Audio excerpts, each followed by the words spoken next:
എല്ലാവർക്കും നമസ്കാരം. Food and ക്രാഫ്റ്റിലേക്ക് സ്വാഗതം. അപ്പോൾ ഇന്ന് ഞാൻ വന്നിട്ടുള്ളത് എല്ലാവർക്കും ഉപകാരപ്പെടുന്ന ഒരു കൊച്ചു ഐഡിയയും കൊണ്ടാണ്. നമ്മുടെ കയ്യിൽ ഇതുപോലത്തെ പ്ലാസ്റ്റിക്കിൻ്റെ ഒരു കണ്ടെയ്നറും പിന്നെ കുറച്ച് കുപ്പിയുടെ മൂടിയും ഉണ്ടെങ്കിൽ നമുക്ക് ഏറെ ഉപകാരം ചെയ്യുന്ന ഒരു കാര്യമാണ് ഇന്നത്തെ വീഡിയോയിൽ ഉൾപ്പെടുത്തിയിട്ടുള്ളത്. വീഡിയോ കണ്ടു നോക്കുക. ഈ ഐഡിയ നിങ്ങൾക്ക് ഇഷ്ടമാണെങ്കിൽ ട്രൈ ചെയ്യുക. അതുപോലെ അഭിപ്രായങ്ങളൊക്കെ കമൻറ്റിലൂടെ പറയുക. പിന്നെ വീഡിയോ ലൈക്ക് ചെയ്യാനും ഷെയർ ചെയ്യണമെന്ന് മറക്കല്ലേ കേട്ടോ. അപ്പോൾ നമുക്ക് ഇന്നത്തെ ഐഡിയ കാണാം.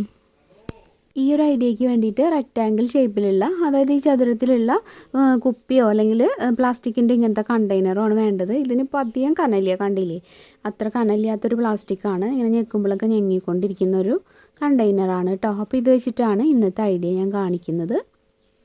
ഇതിൽ ഞാൻ ഇങ്ങനെ പിടിച്ചിട്ട് ചെറുതായിട്ടൊരു മാർക്കർ പെൻ വെച്ചിട്ട് വരച്ചു കൊടുക്കുന്നുണ്ട് കേട്ടോ, സ്ട്രൈറ്റ് ലൈൻ പോലെ. അപ്പോൾ നമുക്കിത് കട്ട് ചെയ്യാനുള്ളതാണ്. അപ്പോൾ നമുക്ക് അളവ് തെറ്റണ്ടെന്ന് വിചാരിച്ചിട്ടാണ്.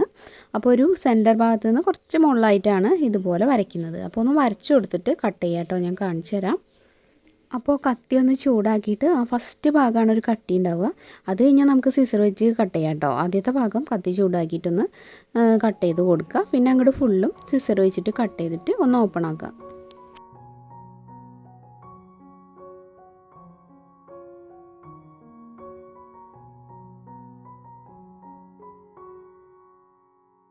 ഇപ്പോൾ ഞാൻ കട്ട് ചെയ്തിട്ട് ഒന്ന് ഓപ്പൺ ആക്കിയിട്ടുണ്ട്. അടിഭാഗം കട്ട് ചെയ്യരുത് കേട്ടോ, നമുക്കിതിങ്ങനെ തുറക്കാനുള്ളതാണ്. അവിടെ ഒന്ന് ജസ്റ്റ് ഫോൾഡ് ചെയ്ത് കൊടുക്കുക, കൈ വെച്ച് ബലം പ്രയോഗിച്ചിട്ട്. അപ്പോൾ നമ്മൾ ഒരിക്കലും ഫോൾഡ് ചെയ്ത് കഴിഞ്ഞാൽ പിന്നെ നമുക്ക് ഈസി ആയിട്ട് ഓപ്പൺ ചെയ്യാൻ പറ്റും. ഇങ്ങനെ മൂടിയൊക്കെ തുറക്കുന്ന പോലെ ഇങ്ങനെ തുറന്നെടുക്കാം കേട്ടോ.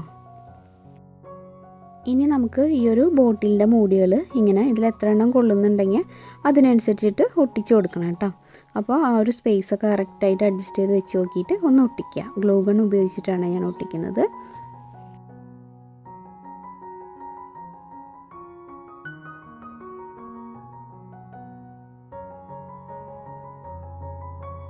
ഇനി നമുക്കിതിൽ അടിപൊളിയായിട്ട് ഇങ്ങനെ മുട്ടകൾ അറേഞ്ച് ചെയ്ത് വയ്ക്കാം കേട്ടോ.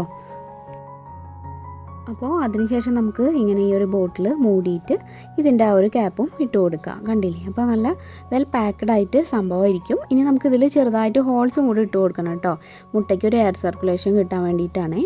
ഞാനിപ്പോൾ ഒരു പപ്പടക്കോല് ചൂടാക്കിയിട്ടാണ് ഹോളുകൾ ഇട്ട് കൊടുക്കണത്. ഇപ്പോൾ ഇതാ കുഞ്ഞു കുഞ്ഞു ഹോളുകൾ ഇട്ട് കൊടുത്തിട്ടുണ്ട് കേട്ടോ. ഇനി ഇത് അടച്ചിട്ട് നമുക്ക് ഫ്രിഡ്ജിലൊക്കെ മുട്ടകൾ സ്റ്റോർ ചെയ്യാനായിട്ട് എടുക്കാം. സാധാരണ ഫ്രിഡ്ജിൻ്റെ സൈഡിൽ ഒരു ചെറിയ എഗ്ഗ് ട്രേ മാത്രമല്ലേ ഉണ്ടാവുള്ളൂ. അപ്പോൾ ഒരുപാട് മുട്ടയൊക്കെ വാങ്ങി വയ്ക്കുന്ന സമയത്ത് ഇതുപോലെയൊക്കെ ഉണ്ടാക്കിയിട്ട് നമുക്ക് മറ്റേ ഭാഗത്തും വെക്കാമല്ലോ. അപ്പോൾ ഇങ്ങനെ വെക്കുമ്പോൾ എന്ന് വെച്ചാൽ ഇതിൻ്റെ മുകളിൽ നമുക്ക് പാത്രങ്ങൾ എന്തെങ്കിലുമൊക്കെ വെക്കാൻ പറ്റും. എന്തെങ്കിലും കണ്ടെയ്നറുകളിൽ എന്തെങ്കിലും സ്റ്റോർ ചെയ്യാനൊക്കെ പറ്റുമല്ലോ. അല്ലെങ്കിൽ മുട്ടയിൽ തട്ടുമെന്ന് വിചാരിച്ചിട്ട് നമുക്ക് മുട്ട വയ്ക്കുമ്പോൾ പേടിയാണ്. അതുകൊണ്ട് ഇങ്ങനെ വയ്ക്കുമ്പോൾ ഒരുപാട് സ്പേസ് നമുക്ക് ലാഭിക്കാൻ പറ്റും.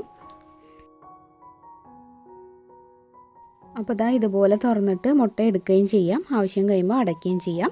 അപ്പോൾ ഇതിലാകുമ്പോൾ മുട്ട അങ്ങനെ തട്ടി പൊട്ടൊന്നുമില്ല, കറക്റ്റായിട്ട് ഇരുന്നോളും. ഇതിപ്പോൾ കണ്ടില്ലേ, ഇതിൻ്റെ മുകളിൽ നമുക്കിങ്ങനെ ചെറിയ സംഭവങ്ങളൊക്കെ കയറ്റി വയ്ക്കാം. അപ്പോൾ അത്രയും സ്പേസ് നമുക്ക് ലാഭിക്കാമല്ലോ. അല്ലെങ്കിൽ മുട്ട വെച്ച് കഴിഞ്ഞാൽ പിന്നെ അതിൻ്റെ മുകളിലൊന്നും വയ്ക്കാനൊന്നും പറ്റില്ലല്ലോ.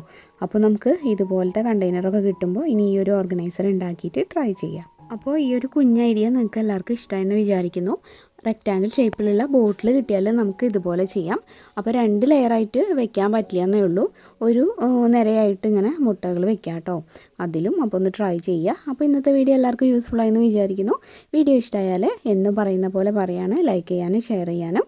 അതുപോലെ തന്നെ നമ്മുടെ ചാനൽ ആദ്യമായിട്ട് കാണുകയാണെങ്കിൽ സബ്സ്ക്രൈബ് ചെയ്യാനും മറക്കല്ലേ. പിന്നെ ഒരുപാട് ടിപ്സ് ഞാൻ പ്രാർത്ഥനാസ് വേൾഡിൽ അപ്ലോഡ് ചെയ്യുന്നുണ്ട്. താല്പര്യമുള്ളവർ അതും കണ്ടു നോക്കുക, എന്നിട്ട് അഭിപ്രായങ്ങളൊക്കെ പറയണേ. ഇനിയിപ്പോൾ നാളെ മറ്റൊരു നല്ല ക്രാഫ്റ്റ് വീഡിയോ ആയിട്ട് വീണ്ടും കാണാം. എല്ലാവർക്കും നന്ദി. താങ്ക്